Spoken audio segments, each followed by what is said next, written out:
വിശുദ്ധ ലൂക്കായുടെ സുവിശേഷം 1-ാം അധ്യായം 46 മുതൽ 55 വരെയുള്ള തിരുവചനങ്ങൾ.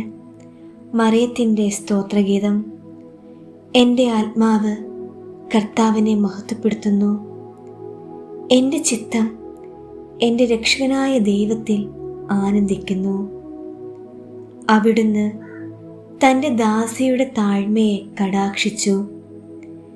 ഇപ്പോൾ മുതൽ സകല തലമുറകളും എന്നെ ഭാഗ്യവതി എന്ന് പ്രകീർത്തിക്കും. ശക്തനായവൻ എനിക്ക് വലിയ കാര്യങ്ങൾ ചെയ്തിരിക്കുന്നു. അവിടുത്തെ നാമം പരിശുദ്ധമാണ്. അവിടുത്തെ ഭക്തരുടെ മേൽ തലമുറകൾ തോറും അവിടുന്ന് കരുണ വർഷിക്കും. അവിടുന്ന് തൻ്റെ ഭുജം കൊണ്ട് ശക്തി പ്രകടിപ്പിച്ചു. ഹൃദയവിചാരത്തിൽ അഹങ്കരിക്കുന്നവരെ ചിതറിച്ചു. ശക്തന്മാരെ സിംഹാസനത്തിൽ നിന്ന് മറിച്ചിട്ടു.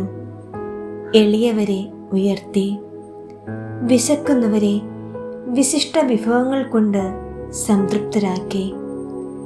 സമ്പന്നരെ വെറും കൈയോടെ പറഞ്ഞയച്ചു.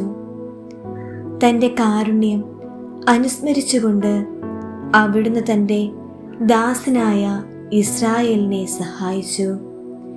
നമ്മുടെ പിതാക്കന്മാരായ അബ്രാഹത്തോടും അവൻ്റെ സന്തതികളോടും എന്നേക്കുമായി ചെയ്ത വാഗ്ദാനം അനുസരിച്ചു തന്നെ.